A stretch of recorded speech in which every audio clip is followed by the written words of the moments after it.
대한항공, 아시아나, 제주에어, 티웨이, 진에어, 에어부산, 에어서울까지 모두 출전합니다. 안녕하세요, 플라이케입니다. 일부러 비바람이 부는 날씨에 제주공항에 찾아왔습니다. 날씨가 좋지 않을 때 조종사들의 랜딩 실력을 판가름하기가 쉽습니다. 비바람이 몰아치는 날씨에는 조종사들이 펌랜딩을 의도적으로 하기도 하는데요, 수막 현상 때문입니다. 물에 젖은 노면을 고속으로 달 때 타이어가 노면과 접촉하지 않아 마찰이 줄고 랜딩 거리가 길어질 수 있기 때문입니다. 그럼 바로 경기장으로 가보시죠. 선두주자로 제주도를 대표하는 제주항공입니다. 분명히 측풍이 불고 있는데 굉장히 안정적으로 접근을 하고 있습니다. 플레어를 하면서 일정한 강하 속도로 내려와서 두 바퀴가 안정적으로 터치다운에 성공합니다. 너무 잘 내렸는데요? 첫 항공기부터 이렇게 잘 내리면 뒤에 내리는 항공사들이 부담이 갈 것 같습니다. 엔진 역추진을 통해 물보라를 일으키는 모습은 수중전에서만 볼 수 있는 매력입니다. 보는 것과 듣는 것을 모두 즐길 수가 있네요. 아무렇지 않은 듯 제주항공 기장님은 엔진 역추진을 조심스레 닫아봅니다. 다시 봐도 기계처럼 정확한 강하율로 내려와 터치다운하는 모습이 인상적입니다. 안전성과 기술성에 모두 만점이 나오고 노즐 기어가 살짝 쿵 해서 안락성에서는 9.9점을 받았네요. 굉장한 점수입니다. 이번에는 대한항공인데요, 여러분들 자세히 한번 보세요.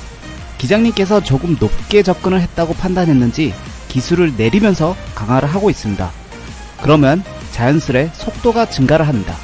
플레어를 하는 고도에 도달하여 기술을 들었으나 속도가 붙어서인지 다시 뛰려고 하자 기장님은 기술을 내리면서 활주로에 터치다운을 합니다. 이렇게 조종사는 순간적인 판단과 상황에 맞는 조작을 하는 민첩성이 필요합니다. 처음부터 안정적으로 접근하는 것이 좋으나 예상치 못한 상황에 안전하게 수정 조작해서 내리는 것이 기술이라고 생각합니다. 아까 말씀드렸다시피 높이 접근을 시작하여 속도가 증가되었으며 이는 이어서 플레어 시 많은 운동 에너지를 갖게 합니다. 여기서 보시면 아직 터치다운을 안 했죠? 그래서 기장님은 비행기가 다시 뛰려 하자 방지하기 위해 기술을 내립니다. 이로 인해 살짝의 출렁임이 있었지만 안락성은 그렇게 나빠 보이지 않습니다. 노련미 점수가 있었다면 더 좋은 점수를 받았을 것 같은 랜딩이었습니다. 이번에는 티웨이 항공인데요, 제주항공처럼 아주 안정적으로 접근을 하고 있습니다. 마치 바람이 안 부는 공항에 접근하는 모습이네요. 측풍은 분명히 불고 있는데 말이죠. 기수도 부드럽게 들어 일정한 속도로 강화를 합니다. 마지막에 바람이 불어서인가요? 왼쪽 바퀴부터 닫고 살짝 바운싱하는 모습을 보입니다. 터치다운 직전까지 접근은 완벽했는데 말이죠. 아쉬움이 많이 남는 랜딩입니다. 그래도 잘 내렸습니다. 여기서 바운싱만 아니었다면 상위권의 랭크가 됐을 티웨이 항공이었습니다. 저 멀리서 바람과 싸우면서 들어오는 항공사는 어디일까요? 네, 맞습니다. 아시아나 항공 에어버스 320입니다. 자세히 보시면 미세하게 센터라인과 강화각을 맞추기 위해서 조작하는 모습을 볼 수 있습니다. 마지막에 기술을 누르면서 속도가 증가되어 플레어 시 조금 멀리 가는 모습을 볼 수 있는데요, 그래도 굉장히 사뿐히 내린 모습을 보실 수 있습니다. 제주공항이 한라산 등의 영향으로 바람의 방향이 일정하게 불지 않고 가변적으로 불어 내리기 어려운 공항 중 하나입니다. 그래서 기장님들이 끊임없이 바람과 싸우면서 내리는 공항입니다. 여기서 기술을 내린 게 보이시죠? 그래서 속도가 증가되고 플레어가 길어지게 된 요인입니다. 하지만 기장님이 이것까지 계산해서 마지막에 아주 잘 내렸습니다. 다들 너무 잘 내리는데요? 정면에서 찍어서 그런가요? 이번에는 에어부산인데요, 저는 항공기 랜딩할 때 날개의 움직임과 기술을 보면서 감상합니다. 플레어를 하면서 센터라인을 벗어나지 않도록 기장님이 조정관을 바람이 부는 오른쪽으로 조작하면서 랜딩을 합니다. 좌우로 갸우뚱하면서 랜딩을 하여 손님 입장에서는 왜 이래 하실 수 있겠지만 안전하게 내리기 위한 좋지임을 아셨으면 합니다. 센터라인을 벗어나고 활주로로 벗어나는 랜딩은 정말로 위험합니다.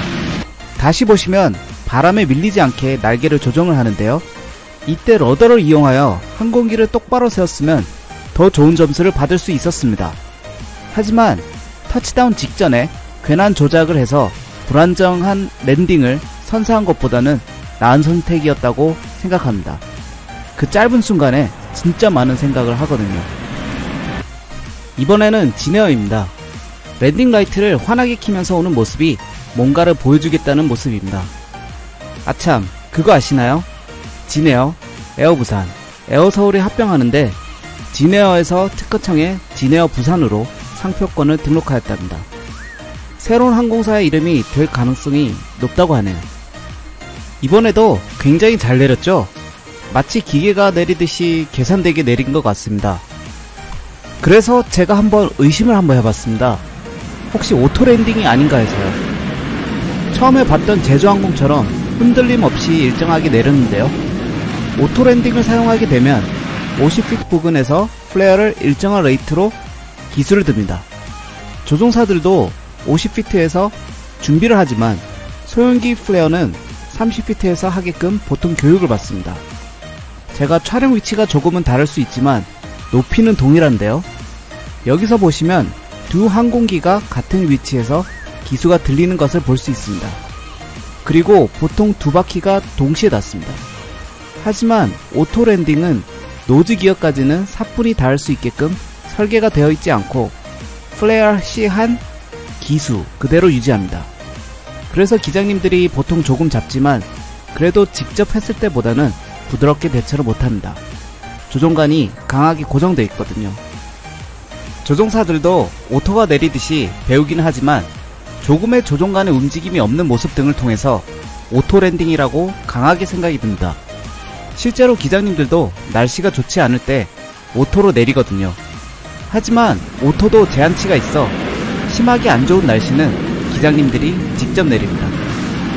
오토 사용 여부도 여러가지 이유로 손님들의 안전을 위한 선택이고 노즐 기어가 닿고 나서 틉니다. 요즘 저비용 항공사들도 비행이 많이 줄어 돌아가면서 비행을 하고 있는 실정입니다. 즉 기장님들이 오랜만에 비행하는 것이고 그 와중에 좋은 랜딩을 선사해주고 있습니다. 에어서울인데요. 기장님이 조종관으로 열심히 센터라인을 맞추는 게 보이시죠? 인간미가 물씬 풍깁니다. 과정이 어떻든 간에 조종사들은 트레스홀드에서 50피트 통과를 목표로 하고 플레어를 정확한 위치에 하기 위해서 분주하게 노력합니다. 참고로 엔진 역추리는 오토랜딩을 하여도 수동으로 조작을 해야 합니다. 저 기능 또한 오토가 하는 날이 올까요?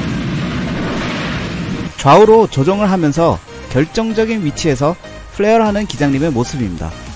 플레어는 조종사들의 꽃이죠. 굉장한 대처를 하였지만 동체가 위아래로 많이 흔들린 모습에서 안락성에서 조금 감점을 받았습니다. 그래도 잘 내렸습니다.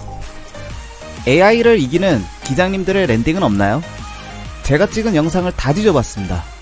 의미심장한 말이겠죠? 이번에 티웨이 항공인데요. 과연 여러분이 보셨을 때도 오토랜딩보다 좋은 랜딩인지 판단해 주시길 바랍니다. 다음 영상에서요. 파이키였습니다.